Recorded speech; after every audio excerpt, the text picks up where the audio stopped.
Hi, I'm David. And today we're going to talk about this piecewise defined function. We're going to evaluate it at a couple different points. We're going to try to get a rough sketch of it, and then we're going to talk about its domain and range. So quite a few things. So first of all, when we have a piecewise defined function, a function that looks like this, where it's a different function for different values of x, we've got to be really concerned about these little things to the right. This one says f of x equals the absolute value of x plus 1 when x is less than 1, strictly less than 1. And it equals negative x plus 1 when x is greater than or equal to 1. All right, when we're just evaluating points, it's kind of easy. So let's start. So f of negative 3. The first question I've got to ask myself is, how is negative 3 related to this kind of boundary point, negative 1 right, or positive 1 right here? Well, negative 3 is definitely less than 1. Since negative 3 is less than 1, I fall into this top category, and I plug in negative 3 into this top function. So f of negative 3 is absolute value of negative 3 plus 1. The absolute value of negative 3 is 3, so this is 3 plus 1, or 4. So whatever this function looks like, at x equals negative 3, right here, it spits out a value, a y value of 4. So that would be up here somewhere. Okay, let's do a couple more points. The next one is f of 1. I've got to ask myself the same question. Does this fall into 1 being less than 1, or 1 is greater than or equal to 1? Well, 1 is greater than or equal to 1. So I fall into this second category. I do this second part of the piecewise defined function. So f of 1 is negative 1 plus 1. I'm replacing this x with a 1 here. Negative 1 plus 1 is 0. So at f of 1, at x equals 1, the y value, or the function value, is 0. So x equals 1, y equals 0. And that would be right there. I am doing a closed-in circle, by the way. Closed circles mean the function is actually defined there. I'll talk about open circles in a minute. F of 3, let's do another point. F of 3, 3 is bigger than or equal to 1, so it falls into this second category again. So I plug it into this second part of the piecewise defined function. Negative 3 plus 1. Negative 3 plus 1, that's negative 2. So I guess at f of x equals 3, at x equals 3, this function spits out a negative 2. So here's 3, here's negative 2 right there. So this thing looks like a dot right there. The last one is kind of weird. They don't give us a number. Numbers are kind of nice. But they do give us something, b squared plus 1, where b is some real number. All right, this one's a little tricky. I'll write right below it. I want to know, how does b squared plus 1 relate to 1? Is it less than 1 or greater than or equal to 1? Well, if you look at it for enough time, you can kind of see it certainly can't be less than 1, because we know that b squared has got to be greater than or equal to 0. Anything squared has to be bigger than or equal to 0. It cannot be negative. So b squared plus 1 has to be greater than or equal to 1. And that's really the only information I need. That puts us into this second category. So even though I don't know what b is, I know that b squared plus 1 is greater than 1, greater than or equal to 1. So I just plug it in like I would any other thing.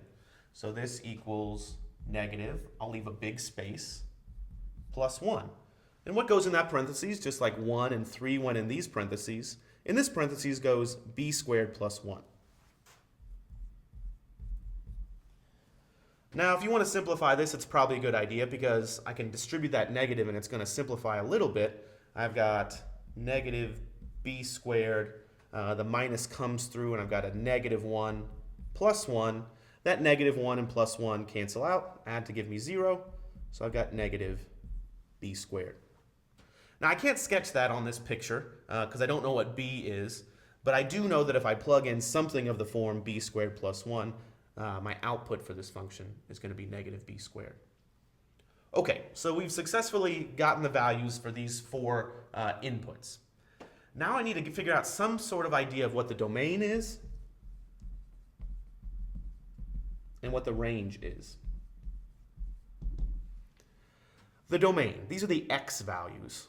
all I need to do for a piecewise defined function is literally look at where is it defined. What are the x values that it's defined? Well, it's certainly defined for all values less than or equal to 1, all x values less than or equal to 1, and it's certainly, or less than 1, and it's certainly defined for all values of x greater than or equal to 1. Okay, well that includes all values. All values of x are either less than 1 or greater than or equal to 1, so the domain is all real numbers, or in interval notation, negative infinity to infinity. That one wasn't so bad. The range is a little trickier. The range, we got to figure out what are the y values, and we only have these 3 points here so far. So let's try to get a handle on what this thing looks like. Negative x plus 1, that's a straight line that would have hit at 1 and had a slope of negative 1. But this line only exists to the right of x equals 1. So to this side. Let me put a little dotted line right here at this kind of boundary. This isn't part of the line, part of the function, but this is important to remember.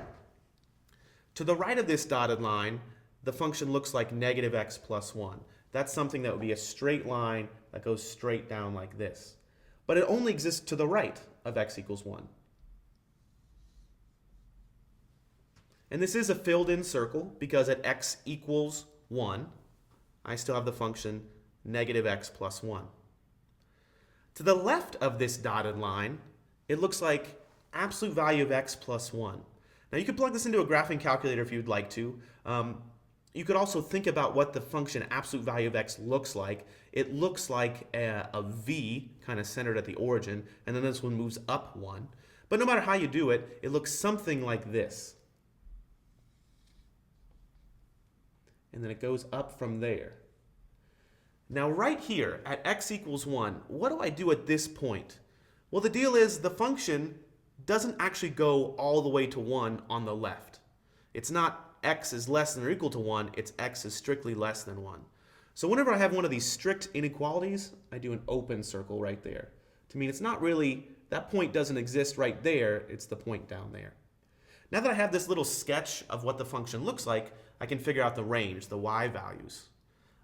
Okay, from the bottom, it certainly goes down to negative infinity, and then it stops right here at y equals 0 at the x-axis.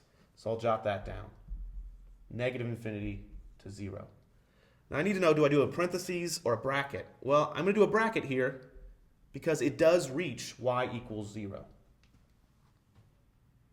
The next part, what are the other y values? Well, there aren't any y values between 0 and 1, but it does hit y equals 1 right there, and it hits every value larger than y equals 1. So I'll do 1 to infinity. You always use parentheses with infinity. Again, I need to ask myself the question, do I use a parentheses or a bracket with that 1? Well, it does achieve the value of y equals 1. It doesn't just get really close to it, so I'll use a bracket. And then finally, when I have two different intervals that I want to put together in interval notation, I use the little union symbol. So it's negative infinity to 0, union 1 to infinity with brackets on the 0 and 1.